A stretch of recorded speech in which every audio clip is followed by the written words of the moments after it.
Le decía a Andrés que él y yo, ayer, bajo la presión de los hechos y de los acontecimientos, no agotamos un turno que podemos hacer hoy acerca de un aniversario más del alzamiento guerrillero de 1963 encabezado por Manolo Tavares. Sí. Para las generaciones de hoy, ¿de qué estamos hablando? Un país que venía en el siglo XX de guerras civiles, de una intervención americana militar de 8 años, de una dictadura de Trujillo de 30, casi 31, que no habíamos conocido ni siquiera la libertad de expresión, porque usted tenía que tener cuidado hasta con los amigos. Así que es. No teníamos derecho a viajar porque el pasaporte era una gracia y una concesión que te daban para eso, donde todo estaba sometido a un eslogan que aparecía en las fortalezas y en todos los lugares: Dios y Trujillo. Y a una iglesia que en su jerarquía bendecía la autoridad de un hombre que concentraba todo el poder. Yo nací en la era de Trujillo, y los que no nacieron en la era de Trujillo, que estábamos activos después de su muerte, se habían hecho adultos en la era de Trujillo. Entonces, es en ese ambiente de absoluto control autoritario, de una licencia para que la autoridad ejerciera el poder en las condiciones que quisiera sin consecuencia, del establecimiento de la tortura, de los asesinatos, de los desaparecidos, en una época donde se había hecho una norma que la autoridad podía hasta concentrar la propiedad y escoger las mujeres para disfrutarla. En un ambiente como ese que nosotros nos habíamos criado, pero frente a los acontecimientos del mundo, Trujillo fue muerto por una lucha interna que se desarrolló aquí, porque aunque fuese un grupo de los amigos y colaboradores de Trujillo que lo matara, ellos encontraron la razón de ser en la resistencia que se había generado en la población. Manolo Tavares fue el presidente del movimiento revolucionario 14 de junio, que organizó el más amplio nivel de resistencia a la dictadura, porque en el 14 de junio habían gente de todas las provincias, de todas las clases sociales e incluso de las propias instituciones del Estado, porque habían policías y habían militares. Nunca antes en la dictadura se había presentado un movimiento de esa envergadura. Pero nosotros actuábamos bajo el estímulo de una estrella de la orientación como era Minerva, que para mí era el ídolo y el líder real del movimiento. Manolo, que era su esposo, fue reforzado en su condición de líder real y de un joven integrado por ese apoyo inmenso de su compañera. Y por eso él era, pero pudo haber sido Minerva la jefe del movimiento.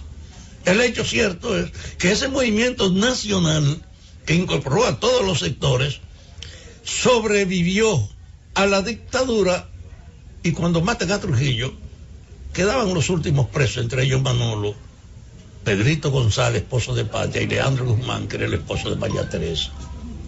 Recuperada la libertad por esos sobrevivientes del 14 de junio, el 14 de junio fue un movimiento que tenía todo el respaldo de la juventud de esa época, que era la referencia heroica de todo lo que había sido la resistencia histórica contra la dictadura, que era el sitio donde la juventud más desinteresada aparecía comprometiéndose con una lucha en la que predominaba una visión que traducía lo que en el frontispicio de la Puerta del Conde se convirtió en un eslogan: dulce y decoroso es morir por la patria. Todos asumíamos el compromiso con esa asunción de que nuestra muerte estaba determinada. Ese movimiento era más romántico, un movimiento de entrega, toda la ilusión democrática que no habíamos conocido ninguno. La democracia estaba expresada en ese movimiento. Fue con ardor el espacio mayor de la juventud post-Trujillo de este país. Así es. Y en ese sentido era un movimiento romántico en todas las formas. No teníamos formación política.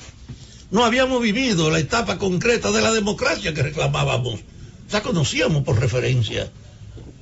Éramos todos ingenuos en sentido general.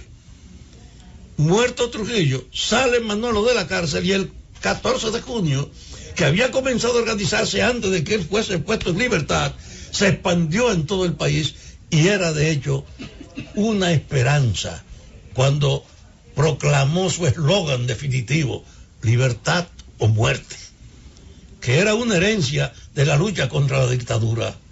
Pues ese movimiento, cuando se abre entonces el espacio democrático, Bosch llega al país. Yo tengo la fortuna de poder decir que el día que Bosch subió al 14 de junio para ir a saludarlo, acompañado de doña Milagros, quien lo recibió fui yo.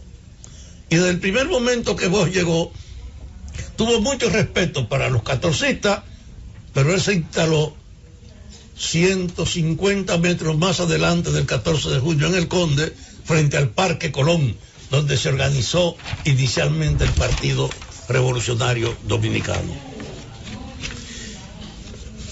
Desbordarse en la lucha, la modificación, la expresión abierta y las concentraciones para un país que no tenía antecedentes era también algo casi deportivo y un júbilo. Y el 14 de junio produjo todavía manifestaciones por ningún partido superado, incluso por el propio PRD. Entonces, lo que en plena guerra, los catorcistas, después de haber muerto Manolo, tienen ahí las evidencias de la concentración que se hacía en el 14 de junio.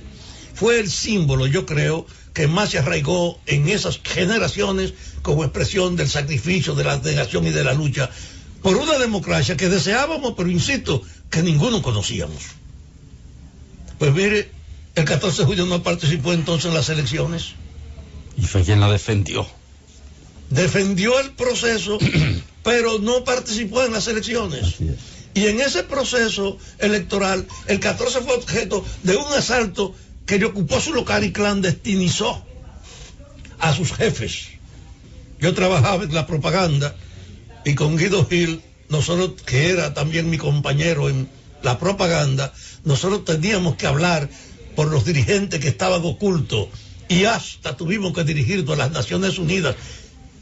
Al final de la campaña electoral fue eso, fue en noviembre del 63. Así es. Entonces sobrevivieron a esa ofensiva, desvalijaron el local del 14 de junio, pero el 14 de junio no estaba inscrito como un partido electorero.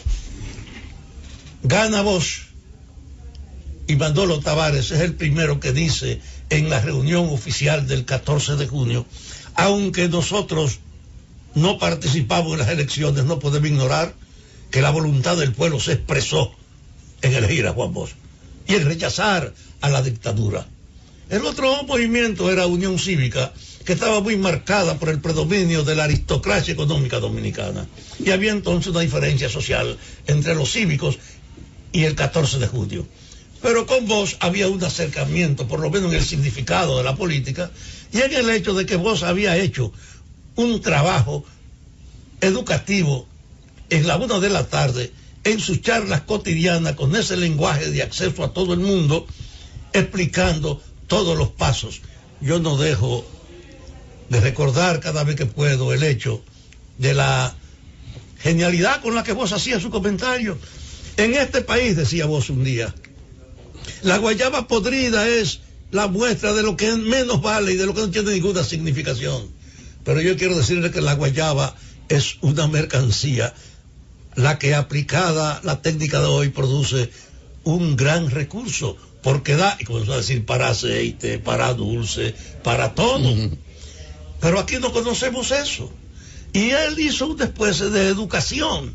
Y el 14 de junio tenía entonces una cierta afinidad con esas orientaciones, pero iba predominando dentro del 14 de junio la idea de que aquí no debía lograrse una solución electoral, sino bajo el impacto de la Revolución Cubana, se desarrolló la idea de que aquí debíamos prepararnos para una guerrilla. Bosch gana, establece el 14 de junio una buena relación con él, se reconoce que el PRD era la expresión de un deseo nacional libremente manifestado, pero el 14 de junio siguió internamente, con toda esa mística y esa ilusión de la época, trabajando para producir un levantamiento militar. Yo era parte de su dirección y por mis diferencias con el procedimiento y con lo que se había decidido que era que una infraestructura, un grupo fuera de la dirección estuviese dedicado a organizar entonces los aprestos insurreccionales del 14 de junio. Yo lo advertí siendo miembro de la dirección en una visita que di a La Vega y sorprendí a un equipo de la llamada infraestructura que estaba reunida con el comité local, y fui de lo que propicié una convocatoria de la dirección y rechacé ser parte entonces de un movimiento como ese, que era la expresión nacional, pero que bajo una actitud de ilusión estaba separado de lo que era la aspiración general de la gente. La primera experiencia democrática, y nosotros nos excluimos de ella, después de un país que no tenía tradición. Y bajo ese concepto es que se produce entonces los preparativos que al tumbar a Bosch, 2 meses después, el 14 de junio se alza en las montañas con Manolo Tavares, que había dicho en el Parque Independencia, en uno de los encuentros que se producían el 14 de junio para recordar el día que vino la expedición de todos los dominicanos y extranjeros que abrieron la lucha militar contra Trujillo y de la que el 14 de junio era una herencia. Manolo decía y dijo, concluyó un discurso, que nosotros sabemos dónde están las escarpadas montañas de Quisqueya, y a ella iremos, y en ella lucharemos. Si se niega a la democracia, porque estamos obligados a ratificar este concepto de libertad o muerte. Manolo encabezó entonces un levantamiento que no tenía base material, que no tenía condiciones, que no correspondía efectivamente, pero sin embargo tuvo un significado extraordinario. El asesinato de Manolo Tavares y de sus compañeros fue una conmoción en este país.